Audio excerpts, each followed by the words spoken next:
ভুতুড়ে গল্প। আধার যখন ডাকে, কেউ জানে না কাকে। শুনছেন ভূতুরে গল্পের 34 নম্বর এপিসোড। আজকের এপিসোড আপনারা শুনবেন একটি ঘটনাটা আমাকে খুব নাড়িয়ে দিয়েছে।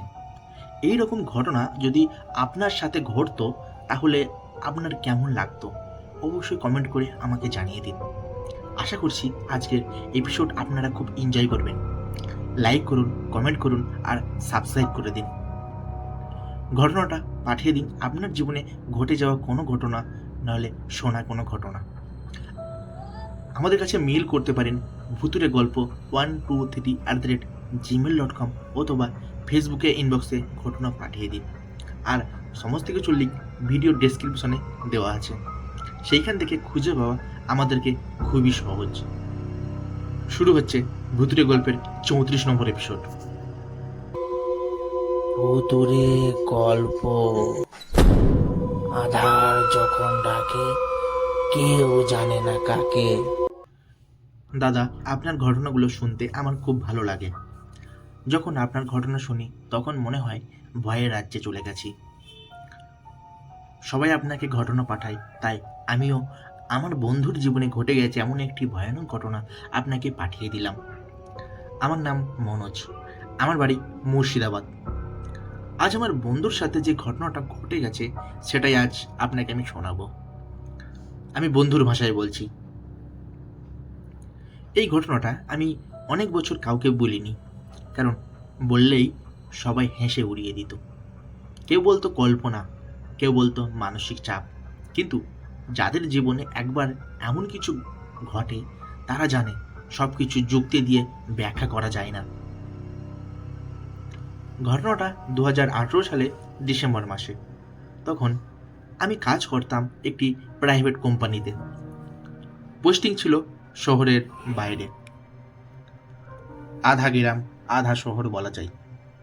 জায়গাটার নাম বলছি না, কারণ এখনও সেখানে মানুষ থাকে আর আমি কাউকে ভয় দেখাতে চাই না। অফিসের কাছেই একটা পুরনো ভাড়া বাড়িতে থাকতাম, 2 তলা। নিচে এক বৃদ্ধ দম্পতি, ওপরে আমি একা। আশেপাশে তেমন বাড়িঘর ছিল না।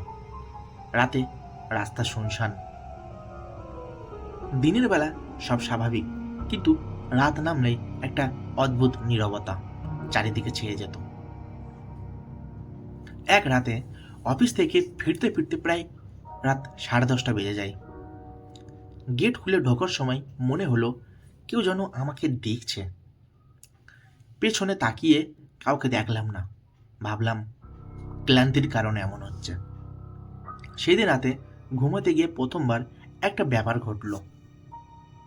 ঠিক ঘুম আর জাগরণের মাঝামাঝি সময়ে মনে হলো কেউ খুব ধীরে আমার নাম ধরে ডাকছে। স্পষ্ট না, আবারও অস্পষ্ট না, যেমন বাতাসের ভিতর দিয়ে শব্দটা আসে। চমকে উঠে বসে পড়লাম। ঘরে কেউ নেই, দরজা জানালা সব বন্ধ। মোবাইলে দেখলাম 3:17 বাজে। পরের দিন বিষয়টা ভুলে যাওয়ার চেষ্টা করলাম। এরপর থেকে প্রায় প্রতি রাতেই কোনো না কোনো অদ্ভুত ব্যাপার ঘটতে শুরু করলো। কখনো মনে হতো কেউ ঘরের মধ্যে হাঁটছে, অথচ চোখ খুললে কিছুই নেই। কখনো রান্নাঘরের বাসন নিজে নিজে শব্দ করত। কখনো ঘরের দিকে মনে হতো কেউ বিছানার পাশে দাঁড়িয়ে আছে। সবচেয়ে ভয়ঙ্কর ব্যাপার ছিল ঘুমের মধ্যে বুকের ওপর এক অদ্ভুত চাপের অনুভূতি পেতাম। হাত পা নড়ালে পারতাম না, গলা দিয়ে আওয়াজ বের হতো না। চোখ খোলা কিন্তু শরীর অসাড়। অনেকে একে বলে স্লিপ প্যারালাইসিস। আমিও সেটাই ভেবেছিলাম, কিন্তু এক রাতে যা দেখলাম সেটা কোনো বইয়ের পড়া ব্যাখ্যায় মেলে না। সেদিন অফিসে কাজের চাপ ছিল খুব বেশি। শরীর ভেঙে আসছিল, খেয়েও ঠিক মতো খাইনি। ঘরে ফিরে শুয়ে পড়লাম। রাত আনুমানিক 2টো নাগাদ হঠাৎ ঘুম ভেঙে গেল। ঘরের কোণে আলোর ঠিক বাইরে একটা ছায়া যেন নড়ে উঠল।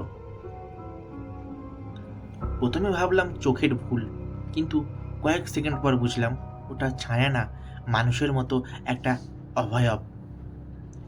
লম্বা, অস্বাভাবিক রকমের চিকন, মুখ স্পষ্ট না, কিন্তু চোখের জায়গায় দুটো গাঢ় কালো গর্তের মতো। আমি চিৎকার করতে চেয়েছিলাম, কিন্তু পারিনি। বুকের ওপর আবার সেই চাপ। ওটা ধীরে ধীরে এগিয়ে এলো। কানের কাছ থেকে ফিসফিস করে একটা কথা বলল, তুই আমাকে দেখেছিস। ভাষাটা ঠিক বাংলা না, কিন্তু আমি বুঝতে পেরেছিলাম। তারপর কিভাবে অজ্ঞান হলাম জানি না। সকালবেলা বৃদ্ধ দম্পতির স্ত্রী আমাকে ডাকলেন, বললেন, বাবা, তুমি রাতে অসুস্থ ছিলে? খুব জোরে কেউ হাঁপাচ্ছিল, গলা দিয়ে অদ্ভুত শব্দ হচ্ছিল। আমি কিছু বলিনি, কিন্তু সেই দিন বিকেলে যখন পাশের দোকানের সঙ্গে কথা বলছিলাম, সে হঠাৎ বলল, এই বাড়িতে আগে এক ছেলে থাকতো, হঠাৎ একদিন গলায় দড়ি দেয়, তারপর থেকে কেউ বেশি দিন টেকে না।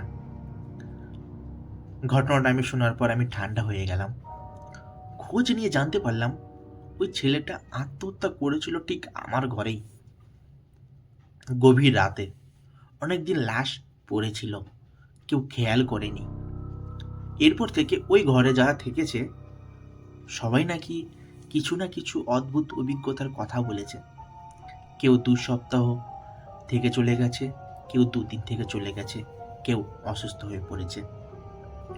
আমিও সেদিন সিদ্ধান্ত নিই, আর এক রাত নয়, ব্যাগ গুছিয়ে রেখেছিলাম, ভেবেছিলাম ভোরেই চলে যাব। কিন্তু সেই রাতে আবার ডাক শুনলাম, এবার স্পষ্ট, যাস না। আমি চোখ বন্ধ করে কাঁদছিলাম, শুধু মনে মনে যা জানতাম তাই পড়ছিলাম, নামাজ, মন্ত্র, যা মনে পড়ে। হঠাৎ সব থেমে গেল। ভোরে যখন চোখ খুললাম, বুকের ওপর একটা কালো দাগ, আঙুলের ছাপের মতো। ডাক্তারের কাছে গেলাম, ডাক্তার কিছুই বলতে পারেন না। আমি জায়গা বদল করেছি ঠিকই, নতুন শহর, নতুন ঘর। আমি ভেবেছিলাম বাড়ি বদলালেই সব শেষ। ভেবেছিলাম জায়গাটা বদলালে ওটা পেছনে পড়ে থাকবে না, কিন্তু আমি ভুল ছিলাম। নতুন শহরে এসে একটা ছোট্ট ফ্ল্যাট নিয়েছিলাম, 4 তলা বিল্ডিং, লোকজন আছে, আলো আছে, সব কিছু স্বাভাবিক। প্রথম কয়েকদিন বেশ ভালোই ঘুম হচ্ছিল, মনে হচ্ছিল আগের সব কিছু একটা খারাপ অধ্যায় ছিল। কিন্তু 7ম রাতে আবার শুরু হলো। রাত প্রায় 2:45। হঠাৎ ঘুম ভেঙে গেল। কোনো শব্দ নয়, বরং কারোর উপস্থিতি টের পেলাম।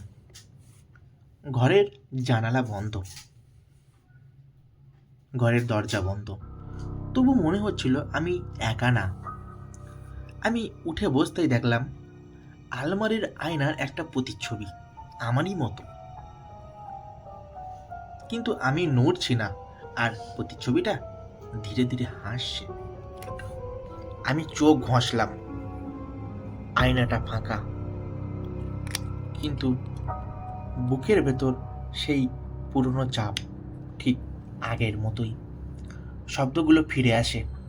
এরপর থেকে প্রায় শুনতে পেতাম শব্দ, বাথরুমে পানি পড়ার আওয়াজ, রান্না করে থালা নামানোর শব্দ, গভীর রাতে বিছানার পাশ দিয়ে কারো হাঁটার শব্দ। এক রাতে আমি পরিষ্কার শুনলাম আমার নিজের গলায় কেউ বলছে, তুই আমায় একা রেখে চলে গেলি। আমি নিশ্চিত ছিলাম আমি ঘুমোচ্ছিলাম না। সব থেকে ভয়ঙ্কর ব্যাপার যেটা, সেটা আমি কাউকেই আগে বলিনি। এক সকালে ঘুম থেকে উঠে দেখি পিঠে লম্বা 3টে দাগ, নখের আঁচড়ের মতো। নিজের নখ দিয়ে করা অসম্ভব। আর একদিন দেখি গলার কাছে নীলচে ছাপ, যেন কেউ খুব জোরে চেপে ধরেছিল। ডাক্তার বলল হ্যালুসিনেশন হতে পারে। কিন্তু হ্যালুসিনেশন কি চামড়ায় দাগ ফেলে? পাশের ফ্ল্যাটের এক বয়স্ক কাকিমা একদিন হঠাৎ জিজ্ঞেস করলেন, তুমি কি মাঝরাতে কথা বলো কাউরির সাথে? আমি চমকে গেলাম। তিনি বললেন, রোজ প্রায় রাত 3টের সময় তোমার ঘর থেকে দুজনের গলার আওয়াজ শোনা যায়। একজন করুণভাবে কাঁদে আর একজন চুপ করে থাকে। দুজন, আমি তো একাই থাকি। আমি অবশেষে একজনের কাছে যাই, এক তান্ত্রিকের কাছে, কিন্তু বহু বছর ধরে ওসব নিয়ে কাজ করতেন। তিনি আমার কথা শুনে শুধু একটা প্রশ্ন করেছিলেন,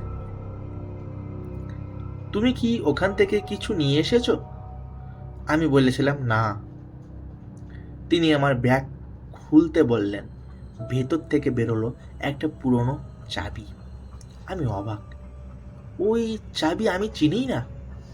তিনি বললেন, ওটা ওই ঘরের চাবি, জায়গা না, অনুমতি দিয়েছে তুমি। ভয় পেয়ে পালিয়ে আসার সময় ওটার সঙ্গে মানসিক বন্ধন তৈরি হয়েছে। তারপর তিনি খুব শান্ত গলায় বলেছিলেন, ও তোমার সঙ্গে আসেনি, তুমি ওকে নিয়ে এসেছো। অনেক কিছু করা হয়েছিল, সব বললে বিশ্বাস করবেন না। তারপর আমি আবার ওই আগের বাড়িটায় যাই এবং এই বৃদ্ধ দম্পতিকে চাবিটা দিয়ে আসি। তারপর থেকে আমার সঙ্গে আর কিছু হয়নি। কিন্তু এইটুকু বলি, আজও আমি সম্পূর্ণ মুক্তি কিনা আমি জানি না। কারণ আজও গভীর রাতে একদম ঘুম আর জাগরণের মাঝখানে কেউ খুব কাছে এসে বলে, একদিন তুই আবার আসবি। ভুতুরে গল্প। আধার যখন ডাকে কেউ জানে না কাকে। তো দাদা, এই ছিল আমার বন্ধুর সাথে ঘটে যাওয়া ছোট্ট একটি ঘটনা। আশা করছি আজকের এপিসোডটা আপনাদের ভালো লেগেছে। খুব ছোট্ট একটি এপিসোড আজকে। আর আপনারা আমাকে অবশ্যই ঘটনা পাঠান, তাহলে ভয়ঙ্করভাবে আমাকে ঘটনা পাঠান, আর ভয়ঙ্কর কিছু এপিসোড হতে চলেছে।